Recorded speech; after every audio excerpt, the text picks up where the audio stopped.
From the Fox 29 studios, this is Good Day Philadelphia. Well, Melinda French Gates just announced $215 million in additional funding earmarked for women's health, bringing her total support of women's health over the past 2 years to $600 million. She took to Instagram to explain why she felt compelled to act. I'm committing new funding so that more women can live healthy, fulfilling lives. And the truth is, the world hasn't made women's health a priority. Research has treated men's bodies as the default and women's bodies as an afterthought. For every dollar the world spends on medical research and innovation, only 5 cents goes towards women's health. Women go through large transitions in their life where better care and better treatments can make all the difference. So if we focus at these 3 critical stages, we will cover a woman's full lifespan so she can do whatever she wants to do in society. So I want to get the ladies together for this important discussion. So Karen and Sue are joining me here. And so more than ever, we're starting to, for the first time, really talk about menopause. Up until just like 3 years ago, no one was even having these conversations. Dr. Kim Einhorn, thank you so much for coming in and having this conversation. You're a doctor, OBGYN. You started MP Collective just recently, which stands for Menopause Personalized. It does. Menopause, perimenopause, we treat both.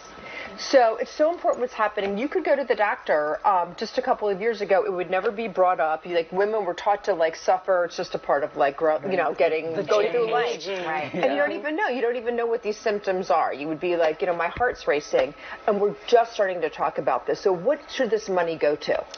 Right, I think that's actually still happening, unfortunately. And the money could go so many different places. Just the fact that you've had 5 cents per every dollar on women's health, and women are half the population, speaks volumes.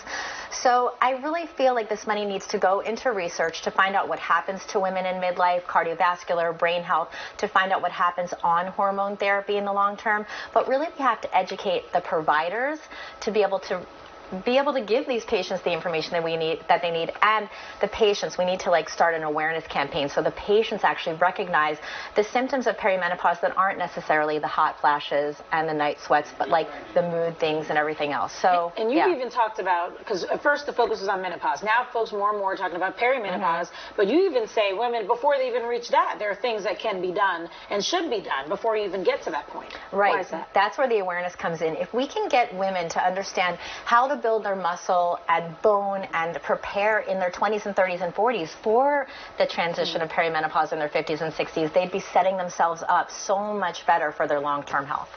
And so much of it comes to hormones and how we can supplement that, either with bioidenticals, and you brought in a whole bunch of stuff right here. So many women have just in the last couple of years started to take them. Yeah. We have a shortage right now. It's hard to get estrogen. You can't get the patches. It shouldn't be hard to get estrogen because we've had things like the patch for decades now. This is not a new formula that people have to invent, but for reasons that we don't have time to discuss, it is a shortage. And not all of it has to do with the fact that more women are asking for them, actually. But so I brought all these hormones out on the table to show women that there actually are so many different ways that they can get the hormone therapy if they can't get the patch. The patch I have, it's the most common thing that people provide. Right, yes, this right here is a weekly patch. It's bigger. This is a bi-weekly patch, and that's the hardest to get. But if you still want to stick with the transdermal, I tell my patients, try this daily gel. It's a daily gel you rub on your skin. This is a little spray that actually smells really good when you put it on.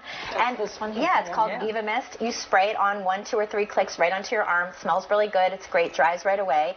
And then this is readily available, a daily gel.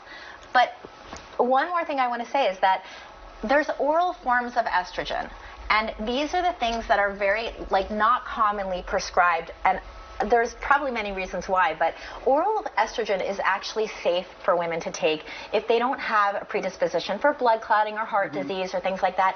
I personally take an oral estrogen, and I can get it at my pharmacy every single time. But this has had a bad reputation, this hormone replacement therapy, for a while. How do you overcome that? Well, I am lucky in that I can spend a lot of time with my patients in our visits, and I can explain away all the fears, and I can talk about the research and tell them why really there's so many long-term and short-term health benefits to hormone therapy, and I can explain away the bad research. So I'm lucky, and I'm trying to get that education out there so people can really dispel that fear.